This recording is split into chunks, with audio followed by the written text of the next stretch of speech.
Sridevi recipes వంటలు ఎంత బాగా వండుతాననేది ఒక్కసారి ఇలా చూసి మీరు ట్రై చేయండి. సింపుల్‌గా ఉంటాయి నా వంటలు. ఎక్కువగా ఐటెమ్స్ కూడా నా వంటల్లో వేయనండి. మసాలా కూడా ఎక్కువగా ఉండదు. మీరు ఎప్పుడైనా సరే మీరు చూడాలంటే నా వంటలు చూసి మీరు కూడా ట్రై చేయండి. అంత టేస్ట్‌గా ఉంటాయి. ఎక్కువ మసాలా కూడా ఐటెమ్స్ అవసరం లేదు. ఇప్పుడు వర్షాలు ఎక్కువగా పడుతున్నటప్పుడు ఇలా మసాలా వేసుకొని తినండి. చాలా బావుంటది.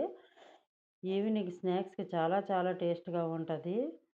సింపుల్‌గా అయిపోద్ది. ఎక్కువ ఐటెమ్స్ కూడా అవసరం లేదు. మనం ఇంట్లోనే తయారు చేసుకోవచ్చు. ఎలా ప్రిపేర్ చేశాననేది ఒక్కసారి చూసి ట్రై చేయండి. మార్నింగు ఒక 2 కప్పులు శనగపప్పుని నానపెట్టేసుకోవాలి. ఇలా నానపెట్టుకున్న శనగపప్పుని వడకట్టుకోవాలి. ఒక గిన్నెలోని వడకట్టేసుకోండి. వాటర్ అంతా లేకుండాను. ఇలా వడకట్టేసింది ఒక మిక్సీ జార్ తీసుకోవాలి. అందులో వేసుకొని ఒక చిన్న అల్లం ముక్క, 2 ఎండుమిరపకాయలు, 4 పచ్చిమిరపకాయలు, మీ కారం బట్టి మీరు చూసుకొని వేసుకోండి. ఇదంతా గూడా గ్రైండ్ చేసుకొని కొంచెం పచ్చి శనగపప్పు కూడా పక్కన పెట్టుకోండి. నేను ఆ వీడియో చూపించలేదు. ఇప్పుడు ఇందులోనే ఒక 2 స్పూన్లు బియ్యపిండి, పుదీనా, కొత్తిమీర, కరివేపాకు చిన్న చిన్న ముక్కలు కట్ చేసుకొని వేసుకోవాలి.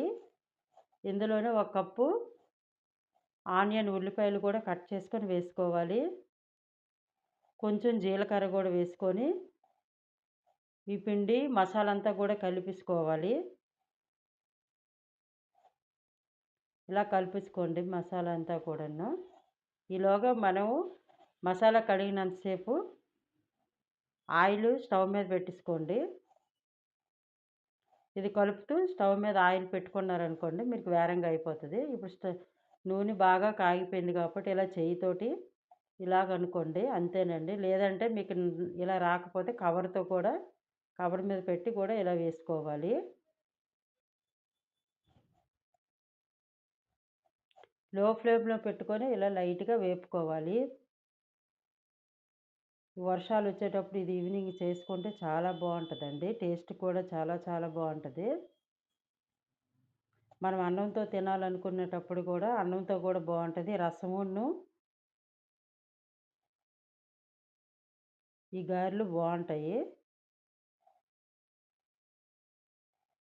కొంచెం ఏగడానికి లేట్ పడుతుంది. స్లో ఫ్లేమ్‌లో పెట్టుకుంటే మనకి